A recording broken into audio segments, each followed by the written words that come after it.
میں عمرے پہ آئی ہوں، خواب میں پتہ نہیں کوئی بہت مجھے مارتا، یہ سب جھوٹی باتیں ہیں، برے خواب آتے ہیں، کسی کو بتایا ہی نہ کریں۔ حضور نے فرمایا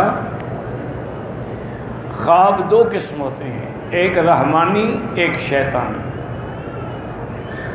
رحمانی خواب کی علامت تو یہ ہے کہ وہ تہجد کے وقت میں آتا ہے اور آدمی پاک صاف بستر پہ سویا ہو اور باوضو لیٹا ہو، اس وقت جو اس کو خواب آتا ہے وہ تقریباً صحیح ہوتا ہے۔ اگر وہ خواب تم نے دیکھا ہے اور صحیح ہے لیکن سمجھ نہیں آ رہا تو حضور نے فرمایا کہ ہر کسی کو نہ بتایا کرو، چونکہ خواب کی ایسی کیفیت ہے کہ اللہ رجل طائر، جیسے پرندے کے پاؤں پہ کوئی دانہ رکھا ہو نا، گندم ہلے گا تو کوئی دانہ گر جائے گا، یہ بھی جب تعبیر کوئی دے دے گا تو اسی طرح واقع ہو جاتا ہے۔ اس لیے ہمیشہ کسی عالم سے، کسی صاحب عقل سے، صاحب فہم سے جا کر اپنا خواب بیان کریں تاکہ وہ تم کو صحیح تعبیر دے، اور جب تک کوئی عالم نہ ملے ہر کسی کو نہ بتایا کریں کہ میں نے یہ خواب دیکھا ہے، کیونکہ خواب بڑے عجیب ہوتے ہیں۔ ایک دفعہ ہارون الرشید بادشاہ کی جو بیوی تھی نا، زبیدہ بیوی، بڑی اللہ والی عورت تھی اور بڑی نیک صالح تھی، جس نے یہ مکے والوں کے پانی کا انتظام کیا، اور عین زبیدہ آج تک وہ قائم ہے۔ وہ صبح کی نماز کے بعد رو رہی تھی، چیخ رہی تھی، اور ہارون آئے، انہوں نے کہا کیا بات ہے؟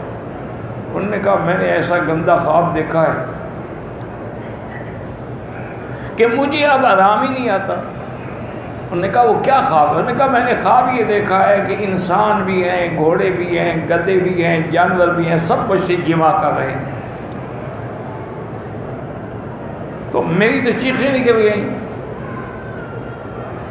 ہارون نے فرمایا گھبرانے کی بات نہیں، کوئی حقیقت تو نہیں ہے نا، ایک خواب ہی ہے نا۔ میں ابھی امام ابو یوسف اس وقت وہاں کے قاضی القضات تھے، سب سے بڑے قاضی جو تھے بغداد کے وہ تھے۔ ان کو بلایا اور ان سے بی بی زبیدہ نے اپنا خواب پیش کیا، تو اس نے کہا بی بی تمہیں مبارک ہو، یہ تو بڑا اچھا خواب ہے۔ انہوں نے کہا عجیب بات ہے امام صاحب، کیسے اچھا خواب؟ انہوں نے کہا بھی جمع کر کے آدمی کو فائدہ ہوتا ہے نا، لذت ہوتی ہے، فائدہ اٹھاتا ہے نا۔ مطلب یہ ہے کہ تم کوئی ایسا کام کرو گی جس کا انسان تو انسان، جانوروں کو بھی فائدہ ہوگا۔ تو اللہ نے ان سے پھر یہ کام لیا، عین زبیدہ اس نے بنائی جس سے ساری دنیا پانی پی۔ پہلے مکے کا اور پانی کوئی نہیں تھا، انسانوں کے لیے بھی اور جانوروں۔ تو خواب بڑے عجیب ہوتے ہیں، اس لیے اس کی ہر بندہ تعبیر نہیں دے سکتا۔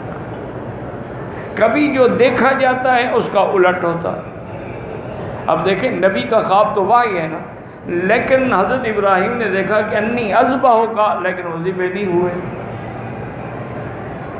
تو اس طرح یہ بڑے عجیب، اور اس فن میں حضرت محمد ابن سیرین رحمۃ اللہ علیہ بھی بہت بڑے معبر تھے۔ انہوں نے کتاب تعبیر الرؤیا بھی لکھی ہے، اب بھی ملتی ہے۔ ایک آدمی نے آ کے پوچھا ان سے خواب کہ حضرت میں نے دیکھا ہے کہ میری چارپائی کے نیچے اتنا بڑا لگن ہے اور اس میں انگارے جل رہے ہیں، دہک رہے ہیں۔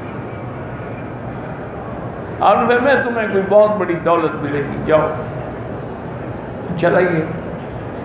کچھ عرصے کے بعد پھر ایک آدمی آیا، اس نے کہا حضرت میں نے بھی خواب دیکھا ہے کہ میری چارپائی کے نیچے اتنا بڑا لگن ہے اور اس میں انگارے دہک رہے ہیں۔ فرمایا اس کا مطلب ہے تمہارے گھر کو آگ لگ گئی۔ وہ حیران، اب طلباء حیران، نے کہا حضرت عجیب بات ہے، ایک آدمی خواب دیتا ہے، اس کو کہتے ہیں آپ کو دولت ملے گی، دوسرے کو کہتے ہیں تمہارا گھر بھی جل جائے گا، خواب بھی ایک جیسا ہے۔ انہوں نے فرمایا جس نے پہلا خواب بتایا تھا وہ سردیوں کا زمانہ تھا، تو اس وقت تو آگ نعمت ہوتی ہے نا، ہر کوئی اس کے نفع اٹھانا چاہتا ہے۔ اس نے جب خواب دیکھا تو گرمی کا زمانہ، گرمی میں تو انگارے ہوں تو عذاب ہے، اس لیے میں نے اوقات کے مطابق تعبیر کی، اور وہی ہوا جو انہوں نے کہا تھا۔ تو اس لیے میری بیٹی ایسی باتیں نہ کیا کریں، اور حضور نے جو فرمایا ہے اس پہ عمل کریں۔ آپ نے فرمایا کہ اگر کوئی برا خواب دیکھو اور تمہاری آنکھ کھل جائے 3 دفعہ لا حول ولا قوت الا باللہ العلی العظیم بھی پڑھیں اور بائیں طرف تھوک دیں، اور پھر کروٹ بدل کے سو جائے اور کسی کو نہ بتائیں، کچھ بھی نہیں ہوگا۔